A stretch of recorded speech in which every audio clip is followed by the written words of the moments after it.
Good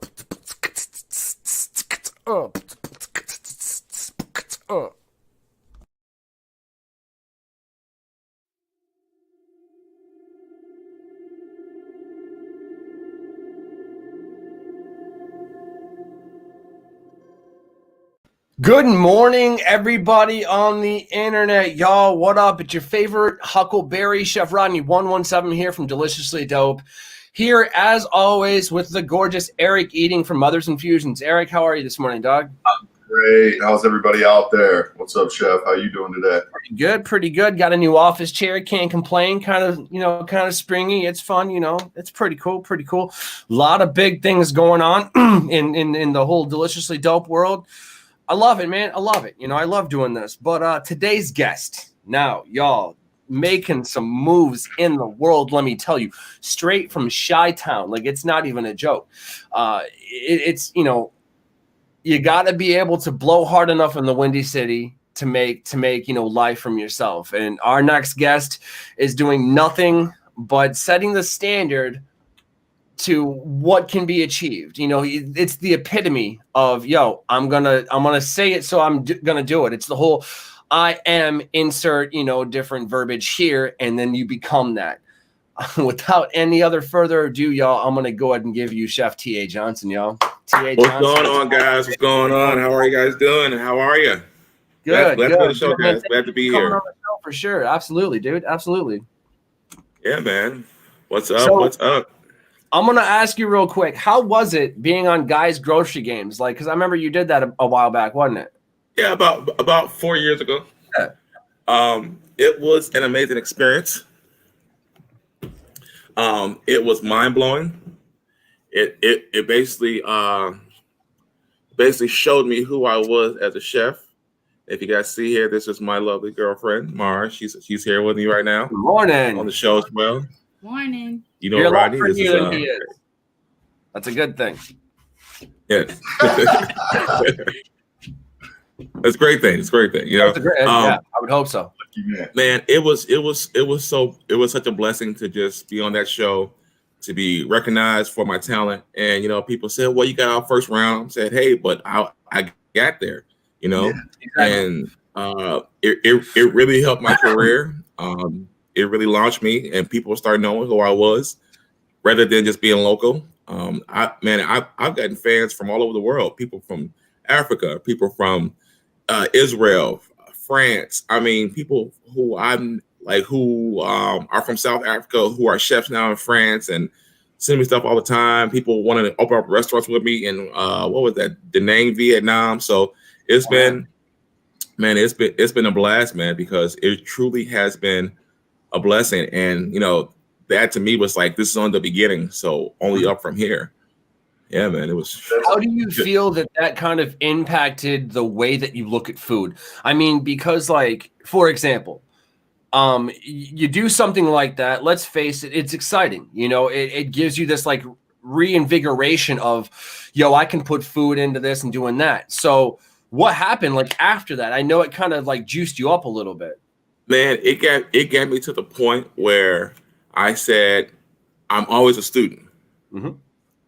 And I said, I gotta reestablish my love affair with food again. Sometimes as chefs, we kind of get full of ourselves. Yep. And it gave me to a point, say, you know what? Let me go back. So I went back to my Escoffier books. I went back to to where I really need to redefine how I see food. And it just opened up my mind, and I was like, you know what? I can't be mediocre. I can't be just run of the mill. I have to be somebody special and awesome, and just like love food to the point where people say, you should be teaching classes, you should be doing this. So right. Yeah, man. And then after that, shortly after that, I started doing my YouTube channel. And what's crazy about that is that when you're on YouTube and so forth, it's a whole different monster. Yeah, it's a whole different monster. And then also, you need a certain amount of followers or subscribers to get verified. Mm-hmm. Like, I think like what, 10,000, something like that. Some I don't remember. It's changing. It's whatever, man. Something around there. And so I think it is 10K. Yeah. Yeah, so we got verified at 14 subscribers. Well, Okay. Right. Yeah. So when that happened, and then when I saw my logistics on who's my biggest fan base, Right. and to see that the second biggest state in the States was Alabama, I was like, Alabama, what the fuck? Yeah, so sometimes you can't be mad about that. You'd be like, "What up, man?" No. It just blew my mind. I was like, people from Alabama are fans. I'm like, please welcome, come on. And, first, of course, it was Chicago, of course, Illinois, Right. and then Alabama, New York. So it's like seeing people from all the country watch what I'm doing, and then people from. It was crazy because at the time when I put out my show was the time when Saudi Arabia allowed media from outside the world come back in. Okay. So that was my second country. Wow. Right. So to know that when they finally got access to the world, they're watching me make French toast. They're watching me make shrimp tacos and everything like that. So it was just such an amazing blessing to just see people from around the world say, "Hey, man, Chef, you really inspired me to do great things, and just keep on doing what you're doing." And that's why I was like, you know what? It's time to get my show back going.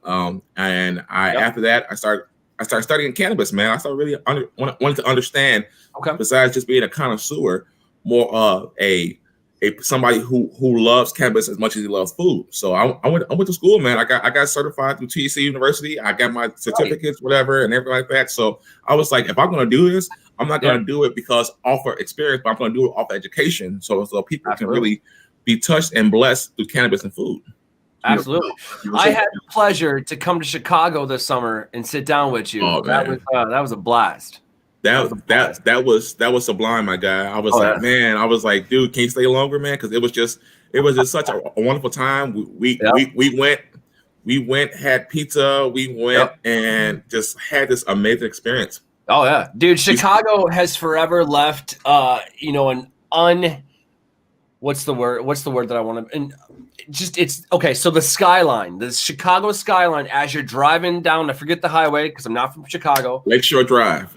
Yes, thank you. Lakeshore Drive. Yes, sir. You look at that, it's just it's captivating. It's majestic, man. It's insane. That skyline, man, really makes you fall in love with whoever you're riding in the car with. And it's funny because when we were driving this summer to the beach, whatever, I took her out to get something to eat, and we had a little picnic, man, and it was a beautiful night, and the skyline was gorgeous, man. I was like, this is just a wonderful time, even in the middle of a pandemic, you still can find beauty like that, It's funny because like sometimes I'll say stuff like that around my girl, and she'll be like, "Did you just call that beautiful?" No, I said it's kind of cool. Like, you know what I mean? A little bit, because you don't want to come off too romantic, because then they start. Why not? Come on, man. Not with TA here, man. You just gotta express yourself, man. Of course, I gotta express myself. I just, but it's I do more of my.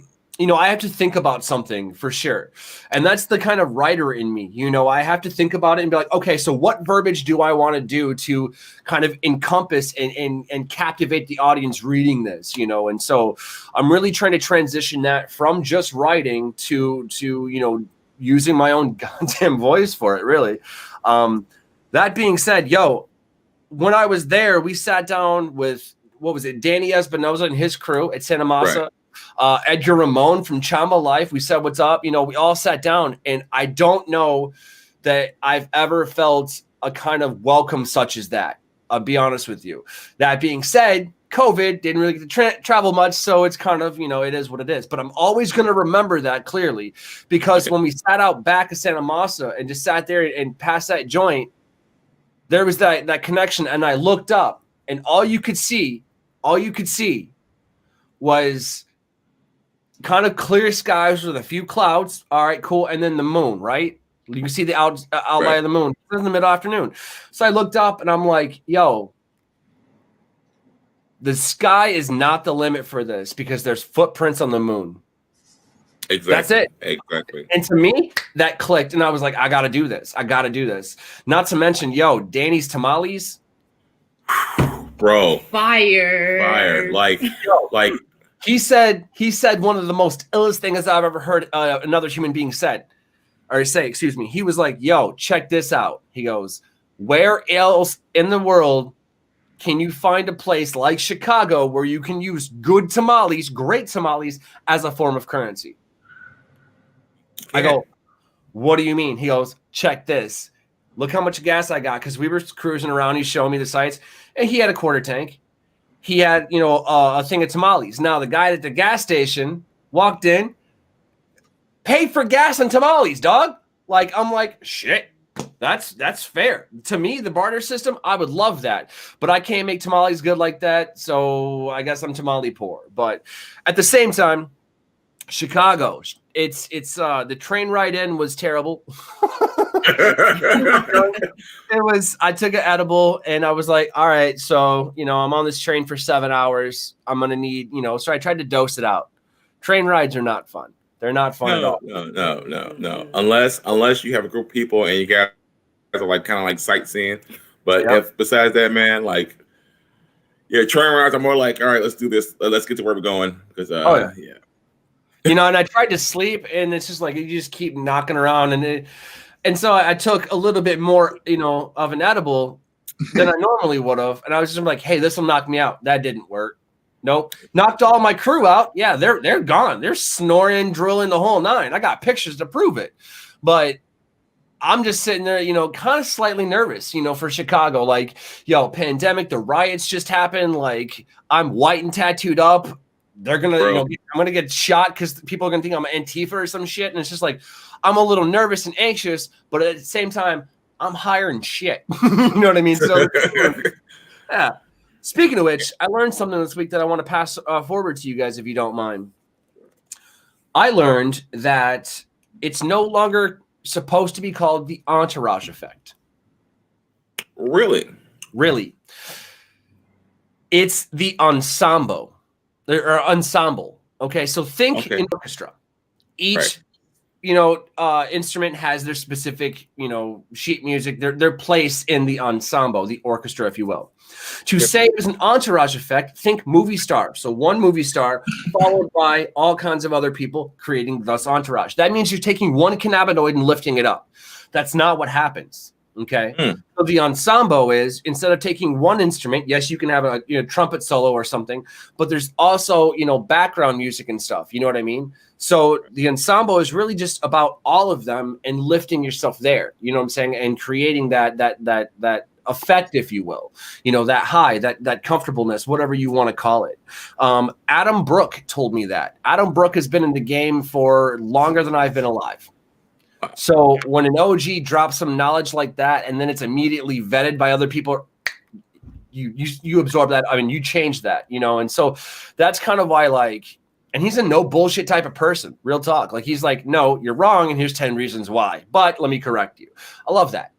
Right. I love it, and that's why I'm trying to pass it on, and be like, hey, this is no longer the entourage effect, it's the ensemble. And they're like, yeah, okay, where'd you get that? And then when I show them who said it, they're like, yo, all right, thanks, for that. But let me ask you this. So give me a day in your life and kind of like tell me how you medicate, when you do, and why.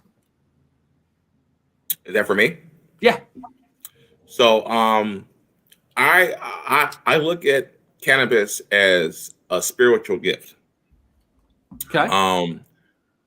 If you ask her, I'm like 3/4 Rastafarian.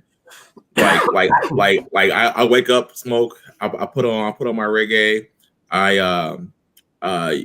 Rodney, you've seen it. I always say, God bless, Rastafari. I stand alone. And then sometimes she'll even call me and I say Magwan, which is it's called a Yarick.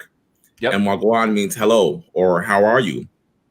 And what I learned through that is that when they say me instead of I, they are letting themselves know that they are not anybody, and Jah or Jehovah is the greatest. And so for me, I get up, I medicate, I might go outside and do grounding when it's warm outside. So I'll take off my shoes and stand outside on the ground. I pray.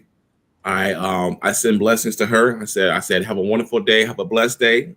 You are loved. I basically affirm everybody around me, because in order to be successful, you have to have the atmosphere to be successful. Yep. I can't be successful alone. That's not how it works. So if this is my partner here, then if I medicate, she medicates, and then we're on a good vibration together. So now we can get more done. So for me, man, cannabis has just been my next breath. You know, I'll sit there, man, and you know, if I could, or if I had the opportunity to, I'll probably smoke a pound a day, just to be like, yo, just like you can. I will smoke like, yo, just back to back to back. And it's funny about it because Rodney gave me smoking like that. Sorry. So what happened? No, don't apologize. Until it happened. One day he was smoking some strain, and he was like, "Bro, I probably already smoked a quarter pound. Not gonna lie to you." I said, "You're my hero. I need to catch up."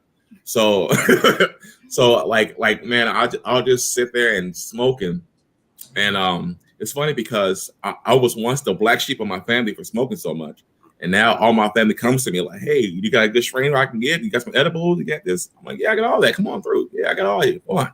So, yes. Yeah, man, I appreciate it. I don't remember that day. Exactly.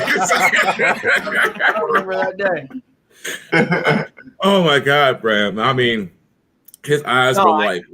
Undoubtedly, it happened. You know, it's interesting because you guys both know me personally. Like, I don't mind crumble. I don't mind wax. I don't mind concentrates. I'm, you know, dabbling with that. And I reach out to y'all for suggestions and like ideas. And like, you know, I got virgin lungs apparently, but if you give me a good joint and some good fire, I'll do a dragon puff, dog. You ain't gonna see it.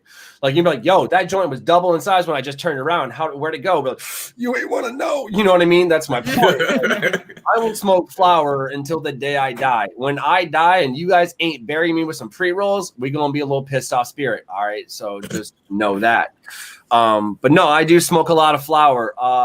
I'm probably, and this is no bullshit, if I have it, I can make a couple grams last 2 weeks if I need to. Facts. Okay. Facts.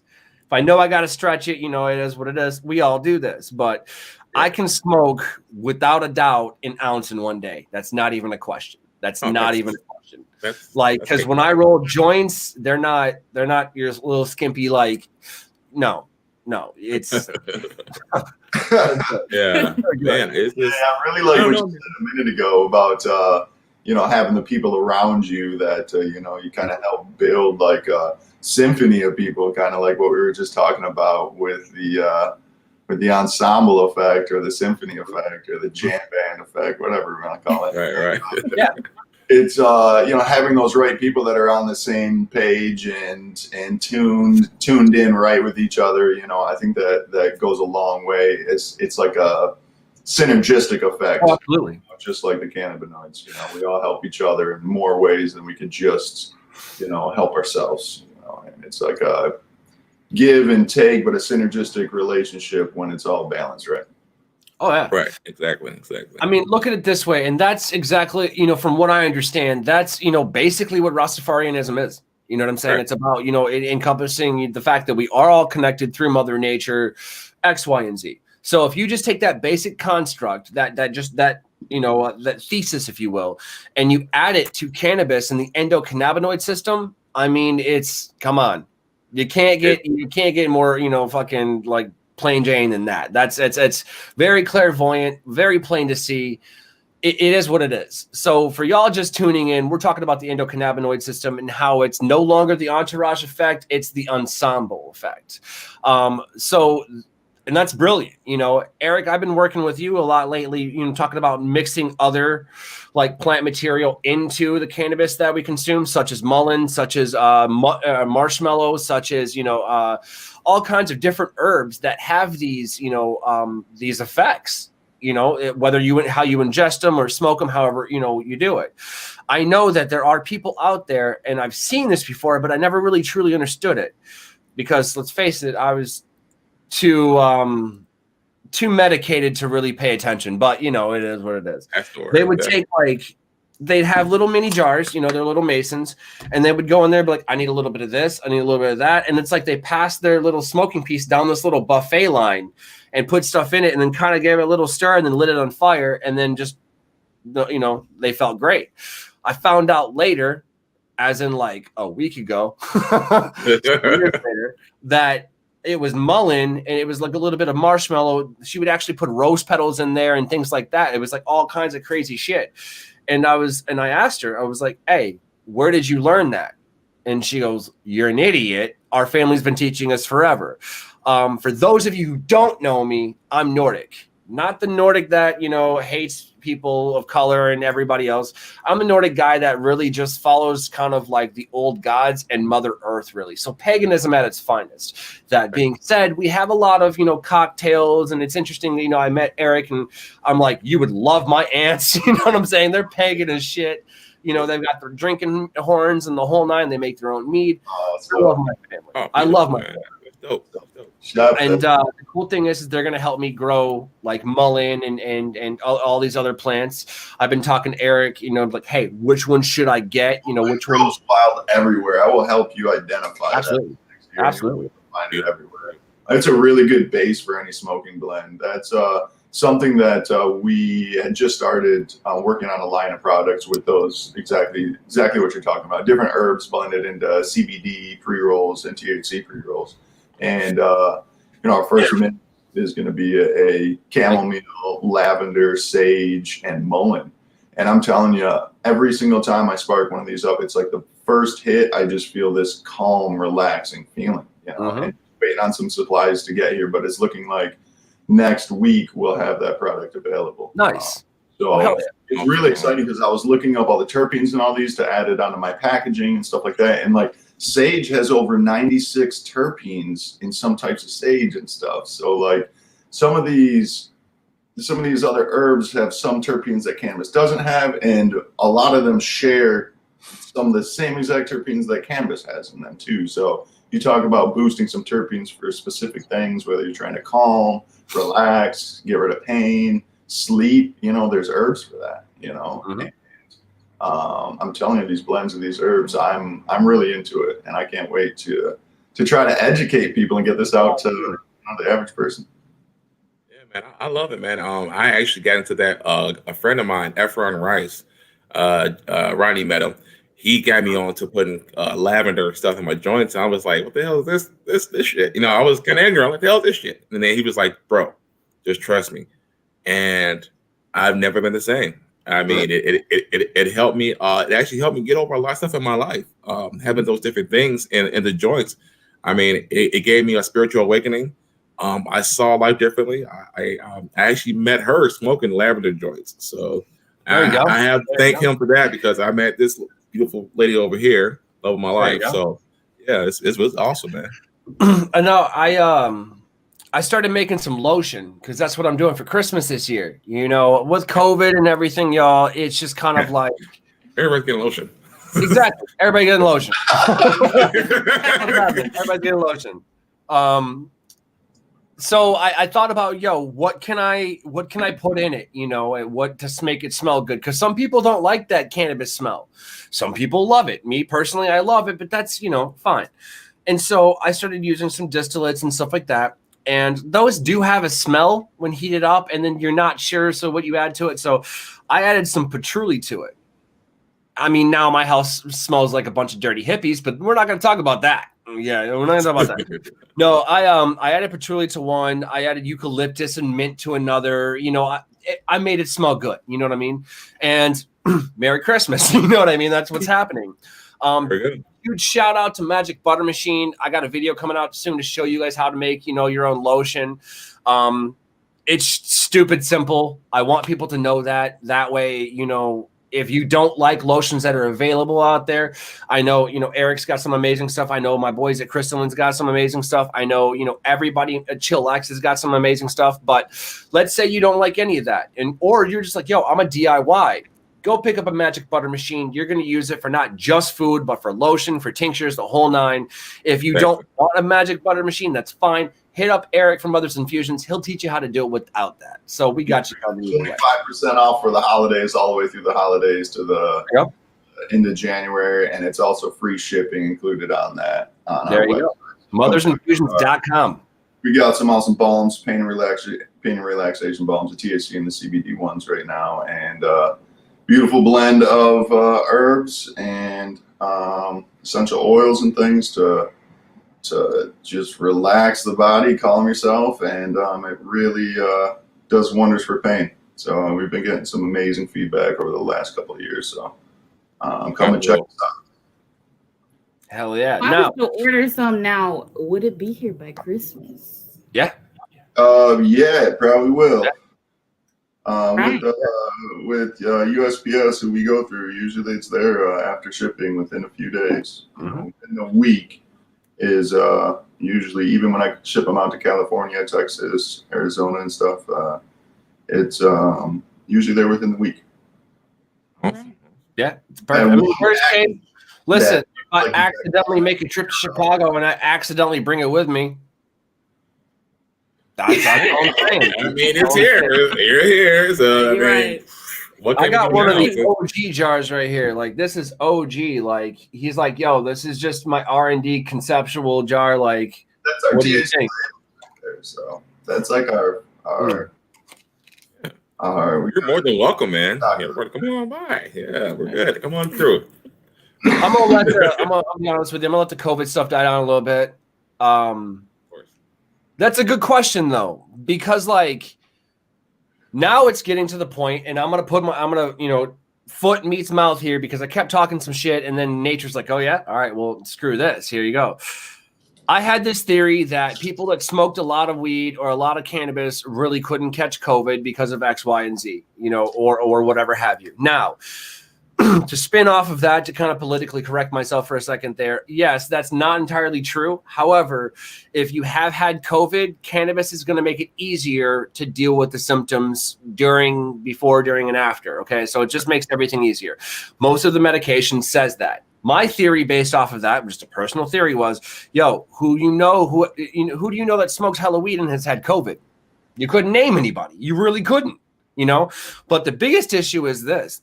Now people who smoke hella weed are starting to pop up with COVID. That's telling you how bad it is. At the same time, New Zealand's like, yo, real talk, we're COVID free. Beautiful. What are we learning? You know what I'm saying? I disagree with the way that this year has went politically. I disagree with the way that this year has went, just all the dramatic bullshit behind that. Okay, I disagree with how the pandemic was handled. I'm sure everybody on the screen does, but at the same time, what I'm getting to is this: we were able to kind of like put that aside, us three, and kind of move forward and do what we got to do. We didn't stop. We pivoted from that, and I think honestly, if it hadn't been for cannabis, that wouldn't have happened. I think that cannabis is kind of, I wouldn't say saving the day, but kind of saving the day. It's coming in clutch, like, that short kid on the T-ball team. You're like, listen, all right, fine. I'm literally, everybody's out. Go ahead and go in, Charlie. And he just knocks a home run. You're like, okay, shit, you're starting next game. You know what I'm saying? Like, where'd that come from? Where'd that come from? And then he's our player. And that's what it is. That's what cannabis has been this year. Because believe it or not, everybody across the world is healing from COVID with cannabis, whether it be economically or medicinally. Oh, yeah. Prove it. Y'all over there in Chicago are killing. Dude, you're shattering roofs with the records of sales. Listen, man. And I mean, what was that? I think October or November? We did 100 million in 1 month. I think that was October, right? Kitchen Token. She's like, "Yo, peep this." Yeah. So and we are surpassing records, and that's why I'm like, we need to have our foot in this thing somewhere, like both feet, ankles, knees, just dive right into it. Just get your toes immersed. Now, dive in. Everybody has dreams. Everybody has aspirations. Everybody has these things that, you say I am and use the verbiage after to become. Okay. So everybody has their idea of their Shangri-La, in a sense, if you will. Their Eden, if you will. Now, I've been hearing a little bit of buzz about Eden. I've been hearing this for a few months now. You want to go ahead and drop some knowledge on the people now? Sure. So, all right. So I'm gonna set up real quick. What happened?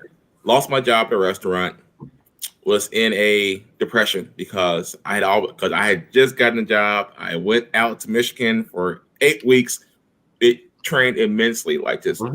Coming back, we're going to $1 million or more a year here. And then all of a sudden, so I said, okay, so something has to be different because this industry is falling apart. And so I saw this property, and at first I was just going to grow. And when I stepped on the property, someone spoke to me. I believe God said, no, it's more than what you think is here. And I got this idea. I was like, we need to do Eden.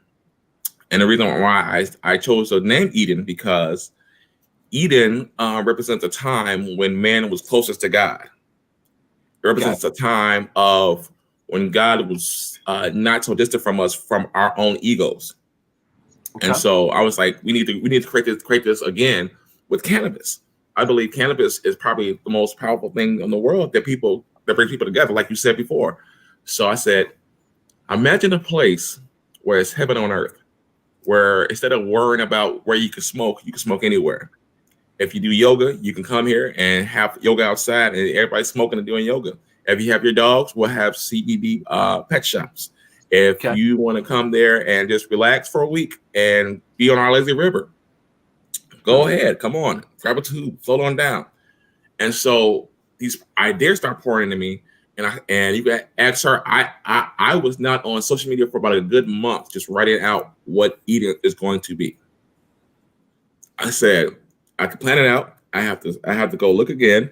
And I said, if this is meant for me to have it, when I meet this real estate agent, it'll all come together. Right. I met the real estate agent. She was like, if you need investors, let me know. She was like, when you open a spot up, me and my husband are going to be here. We're going to bring all our friends. We're going to do. And so I was like, well, something's here with this. And so I said, imagine a place. It's a full-on resort. You can smoke in your room. Your room is going to be fully automated. So therefore, you have 24/7 bartender service, 24/7 room service. You can check the weather, the stock, and your room is fully automated to the point where if you like to wake up to rainstorms in the morning, your room will become a rainstorm to wake you up. So it's like a Rastafarian Jarvis. Yes, precisely. A Rastafarian. Yes, exactly. And so I said, well, we're going to need more than just a resort. We need everything. So I was like, okay, 12 greenhouses, 4 vegetative stock. So basically, we're gonna have our own farmers market on Eden. So if you want to grab some totally organic produce and food, you can. We're gonna have chefs come in and be featured each week or each month, however long we decide to have them in there, and they run their menu. And it's you can have it infused or uninfused, however you want to do that. Ice cream shop, tattoo place, jewelry store, tailor shop. Actually, I'm wearing one of the premier luxury smoking jackets that's going to be featured on Eden. And so this is made with a so this is not just your average. How does it feel to be a living Rick James?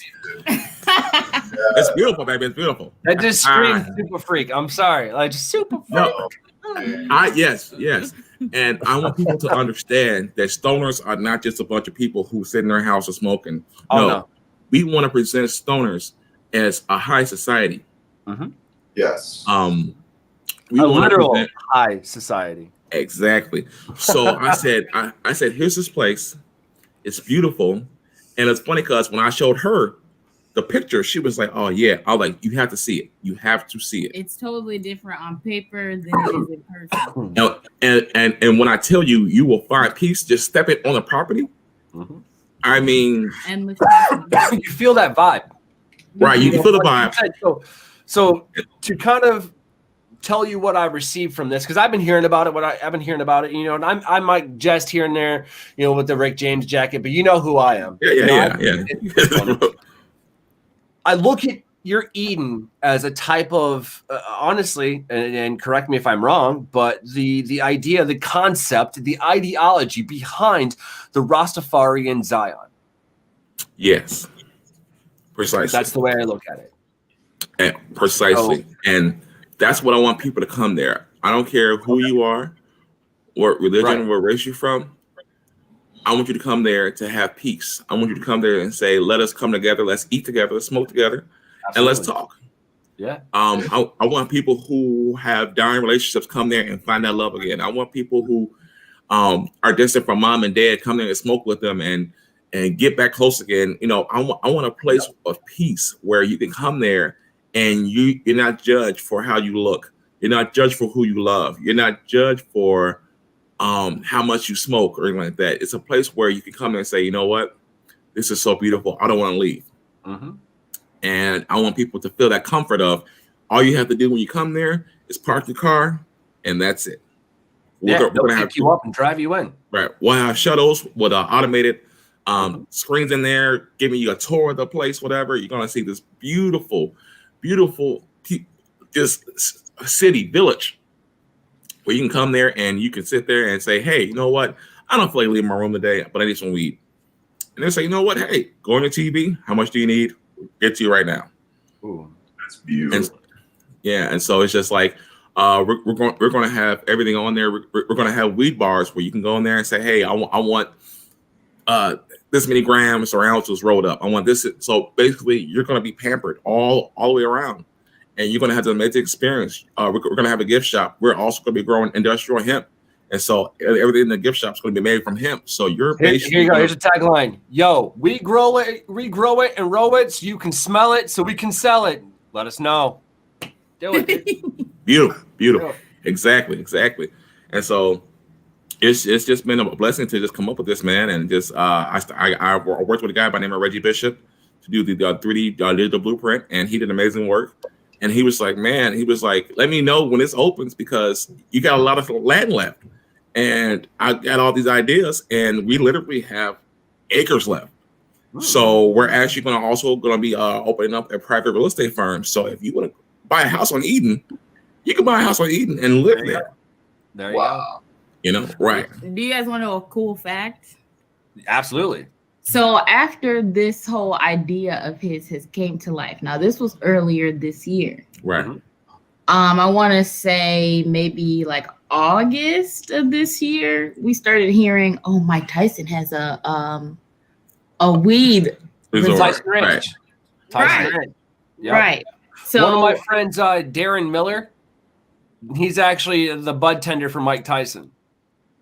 Wow. So yeah, I heard about that real quick, and he goes, "You'll never believe who my boss is." He goes, I go, "All right," and he goes, "He's the goat." I go, "There's a lot of goats. It's a big farm.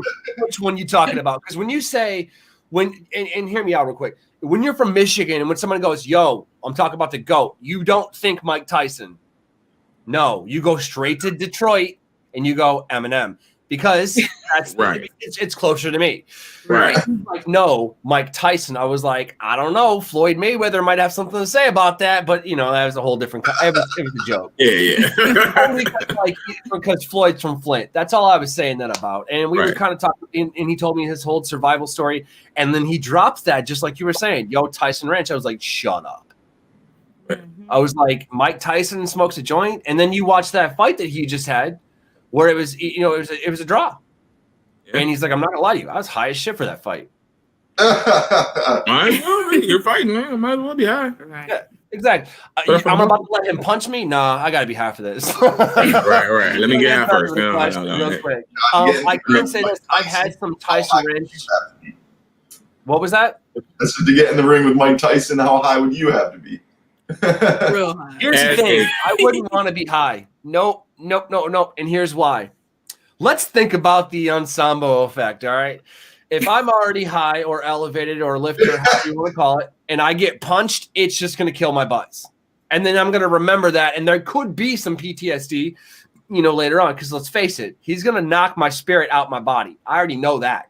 Right? Honestly, I already know that. Remember when they did that roll down, and then he just hit Ed Helms and that wasn't fake. He knocked that man out. That was out. So I already know there's going to be a TKO. That's not a question. Listen. All right. I'm not a professional boxer. I mean, I'm not going to lie to you. The fights that I have been in, I'm scrappy. Let's face it. I'm half Irish, half Nordic. I'm going to be scrappy. Yeah. I can take it. Don't get me wrong. That Mike Tyson's a whole nother level. Like, think, little S10 hitting you. That's what I've been dealing with. Maybe a Silverado. All right, bigger truck. Mike Tyson's a fucking freight train. It's not even a question. Not even a question. So yes, I would inevitably not be knocked out within seconds. Wake my ass up and give me a joint. I want to heal from that immediately. You know what I'm saying? So I'd wait. I'd have to do it. Yeah. But I would actually, I wouldn't even fight him. I say, you know what, Mike, you're high, I'm high. Mm-hmm. Let's go get some tacos and not fight. Exactly. Like, we ain't gonna fight, bro. Look, you won. All right, I'm down. I'm gonna go ahead and say this right now, though. Like, whatever his diet, I would absolutely, and I'm sure, dude, I'd fucking love to collab with this. So if you can talk to him or I can reach him or whatever, I would love to cook for him. That's it. It. I mean, if I can cook for him and he eats it and enjoys it, yo, let's smoke a joint. I'll let you hit me. I don't give a shit, because that's what I want to do, man. I want to be able to give back to somebody, and that's how chefs do it. We do it through saying thank you with food. Exactly. Okay. Just like weed. It's like you and I, it's like we said in Chicago, man. And I said this to Eric too, when the first time I met him, I go, listen, the reason that I really understand cannabis is kind of chefs and cannabis walk hand in hand. You know, there's a lot of similarities. There's a lot of quantum leaps. Like they both start with teeth. Fine. The point is, I've been dealing with herbs my entire life. This is just another herb that, you know, has some more effects than medicinal effects than thyme, lemongrass, you know, cilantro. You get the idea. Okay. So as chefs, we know what these herbs do. We know the flavor profiles. Well, what's a flavor profile? That's a fucking terpene. Okay. Right. So if we add more one more time, what was it, Eric? Flavonoids and terpenes. Yep. Exactly. So exactly. we didn't know that. We just knew that, hey, there's these flavor profiles. That's what we called it in the kitchen. You take that, parallel it to the idea of, yo, these actually carry cannabinoids and help you get more lifted, basically. You know what I'm saying? And so that's when people were like, yo, those brownies, though, how come your brownies are stronger than their brownies? It's like, because I'm using, you know, sunflower lectin, which gives you, you know, more terpenes so you can absorb more, you know, cannabinoids. So when you eat an edible, it's like the psychedelic effects. That's why edibles hit harder than joints do. You heard it here first, all y'all. Edibles always hit harder because you can absorb more cannabinoids. Fact. It depends on your liver, actually. Chef. This is true. Some people have to eat more than they'd have to smoke, and some people have to eat way less than they'd have to smoke. It depends on your liver processing your delta-9 THC into other forms of THC that aren't psychoactive. Very correct. When I say some people that eat as much as they want, they don't get high. Some people don't, right? But what I'm saying is, edibles hit harder than smoking a joint, because when you smoke a joint, really all you're doing is wasting weed. I'm going to be honest with you. I mean, the taste, there is taste there, but there's not as much taste as doing concentrates. You know, it's a different way of doing it. So you're really just burning it away. Not to mention, and I'll be the first one to say this, smoking a joint, any kind of combustion or, you know, ignition, like lighting something on fire, is bad for you. Smoking joints is probably the worst way to go. I've been doing it all my life. I've already done the damage. Just let me have it. You know, that's where I'm at with it. But smoking cigarettes is absolutely out of the question. You know, I quit that after 15, 20 years of doing it. I'm repairing my lungs at this point. But you're going to get more of a psychedelic, like I was saying, you're going to get more of a psychedelic effect from eating something than you are smoking a joint or smoking a bowl or smoking a bong. That's very no-brainer. That's it. You know, we can go into the science of it, absolutely, how it breaks down the metabolization, the liver, the pancreas, the endocrine system, the endocannabinoid system. We can touch all of that, all the way to, you know, how it starts from the front prefrontal cortex and goes back to the corpus cerebellum. We can dive into all of that. But let's just sum it up real quick for the sake of argument and just say, when you smoke something, you're not going to get as lifted versus when you have an edible. That's just a fact. I think there's two different ways we need to look at this, though, like, because I've always kind of explained it as smoking as being like something for like the head high, something to sit back, relax, thinking, hitting your head more. You're getting the high from edibles. Definitely you get high as fuck from them, trust me. But I think it's more of if you're looking for a medical effect, you're trying to heal something in the body, pain, anything like that, I think edibles are better because it's actually with your liver absorption rate for the cannabinoid medicines as well. So like I think it's a more therapeutic effect from eating it versus smoking it all day long. Oh no, I would absolutely agree with that. And to kind of, you know, spin off of that a little bit, I would have to say that the reason that the medicinal that consuming it edible wise, and I know, you know, Tim, you agree with this, is when you consume something, food is healing, period. No matter what it is, no matter really what it's got in it, it's healing. You know what I'm saying? So we as chefs have tried to just take art and this and nutrition and flavors and, you know, kind of just mess with them by adding cannabis to it. Going back to edibles, you have a higher absorption rate, you know, when you know you eat. So you got terpenes, you got flavonoids and whole nines in the joint. You light it on fire, what happens? Most of them burn off because of the ignition, the heat of the flame. That's what's happening. The smoke, everything, they're burning off. When you put all of those terpenes and stuff into a brownie and you do it right, the correct temperature and things like that, those don't burn off. Not to mention you've got terpenes and flavonoids in there, allowing for the more absorption rate and more broader spectrum of absorption with the, you know, cannabinoids, thus getting you more lifted. So that could absolutely be used medically. Absolutely. That's healing from within, y'all, you know, which goes back to the whole idea, Tim, like you were saying earlier, of everything healing from within and being one with everything really synergistically. That's Rastafarian, or, you know what I'm saying, or Rastafarianism, if you will. I really enjoy like playing with different ideas. Like I've got this, and you're going to laugh about it, but I got this, like, I talked to a local chef and we were, you know, just coming up with like concepts and stuff. She came up with this chicken and waffles idea with a pickled watermelon salad. And I was like, how would we infuse it though? And she goes, well, how would we not? And you can infuse every damn thing. So like we were going to do it chicken satay style, cross them pickled watermelon salad inside of it, then infuse a sweet honey, a sweet kind of fiery, like spicy honey, putting over the top of that, and then sealing the top of the bowl, and then using a poly-size smoker to smoke in some CBG in there. But it's like, you know, a different flavor, and just let that permeate for a second. So when the person wants to open it at the end, they poke a hole in it, take the hit, pull the saran wrap off, and blow it back in the bowl to create living artwork inside of the bowl, which, I mean, it's going to taste amazing. Dude, it's chicken and waffles. How can you not like it?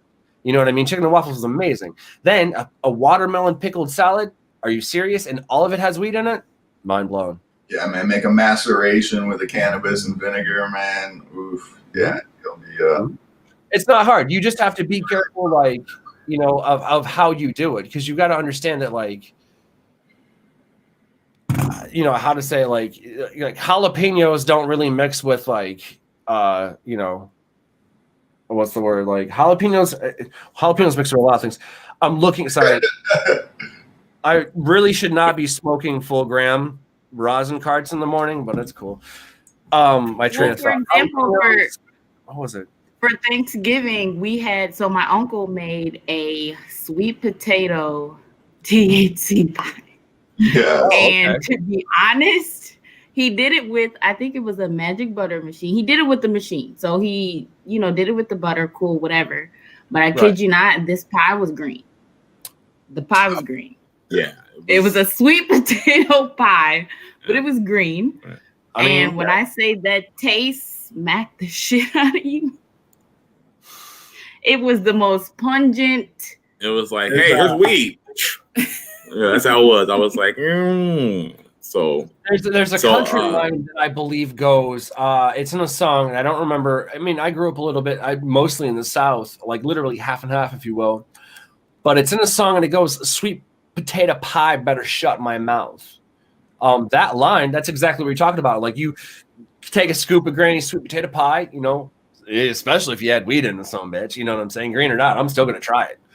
Like, being chefs for more than, you know, 10 years, you have people, you know, that you try to pass it forward to, and you try everything. You try everything once. Whether or not you can stomach it, that's a different story.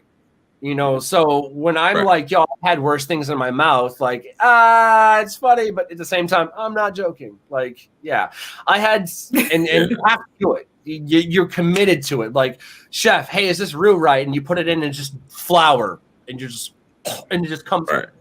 You're like, nah, you gotta cook it more. I need you to cook this. And so it's like,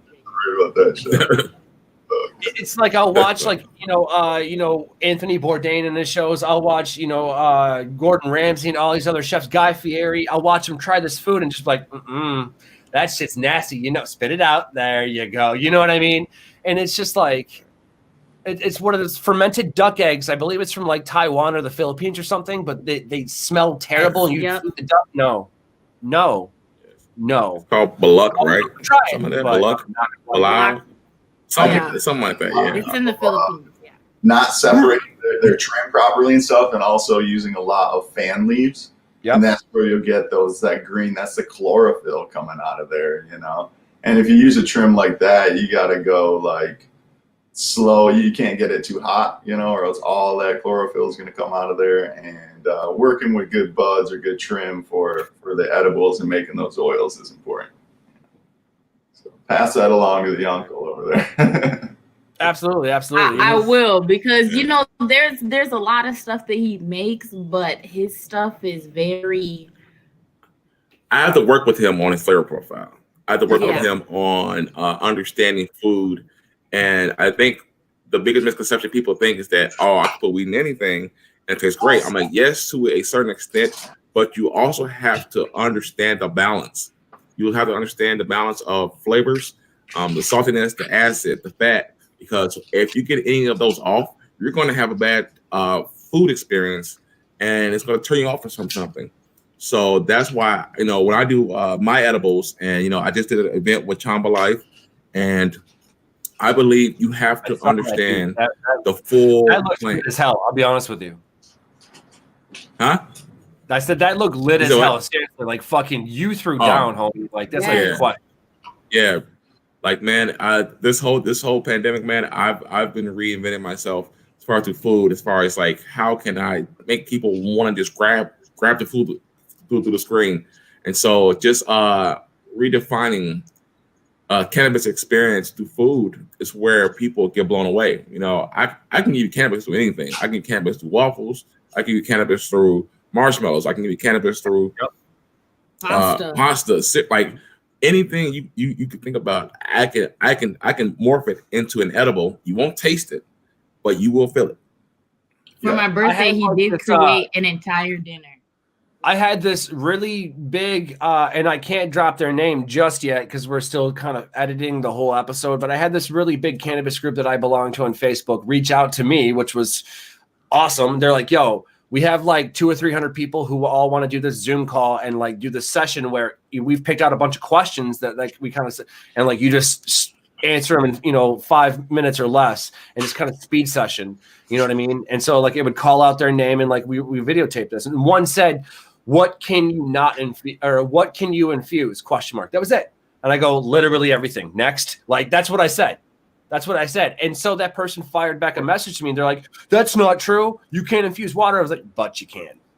They make water soluble. Like if they can infuse alcohol with water. Yep. Yeah. It's a process of actually like mixing it with vitamin E. I know a lot of people are afraid of that and stuff, but there's a few different ways of doing it to actually make the molecules like water soluble and sustaining. But I know even if you do like a tea with it, it's not going to exactly homogenize in the water, like mix at like a chemical bond level, but you're going to get those cannabinoids in there. Trust me. Absolutely. So, again, going back to the whole, edibles thing, faster absorption. I just thought it was really funny that you were mentioning literally everything, and then I had that question come up, 2 days ago, 2 or 3 days ago, when we did the forum, and it was like, what can you infuse? I was like, literally, period, anything, period. Next, like I'm not trying to be a dick, but short, simple, easy to remember, straight to the point, and so then they fired back. They're like, you can't infuse water. I was like, but you can. You know what I mean? And so that's the great thing. Right. Hell, there's CBD water on the grocery store aisle at Fresh Time right around the corner from my house. It's probably not real CBD, but it's there. That's my point. So please make some, room on the shelf for these new products to come out. Please keep doing what you're doing, y'all. Push this forward. Keep fighting for this. We're out here healing people. We ain't out here, we're getting people out of prison that have been in prison for 30 years. Homeboy down in Florida did 30 plus for some kind of bullshit, nonviolent cannabis crime. And now he's like, yo, it's legal in my state. Why am I still in prison? And he just got out after 30 years. The man's not going to try and regain his life back. It is what it is, but at least we got him out. We're making moves and strides toward this each and every day. but it's just one of those things that we're not going to have to stop doing, y'all. We're going to have to be vigilant at this and just be patient. You know what I'm saying? And, if you're really upset about how long it's taken, to be honest, think about how long it's taken to get to where we're at. Right. And that's why I tell people all the time, the biggest hurdle we have to break is the mindset. Absolutely. The stigma. Kill that stigma, yep. I believe every church should have a light up session before church. Yep. I believe that if you're going to attempt to say, hey, let's smoke one real quick and then talk about God, I promise you, you will hear the most profound conversations, the most profound music, because it elevates and opens up the third eye with everybody. I've had people come to me and say, hey, man, I was once the Debbie Downer about cannabis, and once I started consuming, once I started really understanding what it is, it really changed my life. And so that's why I'm creating. That's why I'm opening Eden, because Eden is going to be exactly that. Where you can come there and you can be educated. We're going to have educational classes from everything to how the plant works. Have trimming like it's going to be like a weed university there. And so. I love it. I love it. These things are coming. They're huge. I look at it as being able to reach out to y'all and have this conversation where, like, we may say things and you learn, man. That's how you learn. We don't have to agree on, exactly that. At the end of the day, we have the same reason. We're talking to the same people, we're healing the same people. We're doing the exact same thing. So that's just it. To each one teach one. You know that. You know what I mean? Anybody that's ever worked in the kitchen, right? Each one teach one. That's how the prep list gets done. Facts. Okay. That being said, y'all, I love being able to sit down like this. I love where this is going to go. I love the fact that, we got Zion coming. We got Zion coming in the Fort of Eden, if you will. I'm excited where Deliciously Dope TV is going to go. Damn well we're going to make an appearance. You can't stop it now, man. You done started some shit. Yes. That's what. That's where.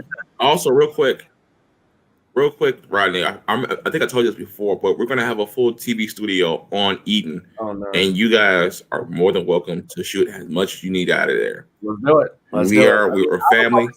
I love you. We've been knowing each other for time. What happened? That's it. I'm calling her out right now. Everybody. Let's do it. Let's do it. I want to make some Cuban food, and I know you know how. Yeah. Or she's Dominican Republic, isn't she? I'm gonna get stuck on one of those. Yeah, whatever type of food she makes, it looks great, and we're gonna be chowing down and smoking a pound. She's fantastic. Everything that she touches, it's. I can see you as a chef. You're going, dude. That's got flavor. Holy shit. You know what I'm saying? Absolutely. Let's do it, man. Let's do it. Throw down. Let's do it. Me, you, Chef Angelina Bastidas. Let's go. Let's cook some food. All right. That being said, I got about 99 meetings I got to get to today, y'all. But I love you guys. Everybody out there, keep doing what you're doing. Eric, it was awesome. Tim, it was awesome. Everybody, until next time, I'm your boy, Chef Rodney, Woman 7. This has been Deliciously Dope's Daily Chronicles, y'all. Peace. Peace.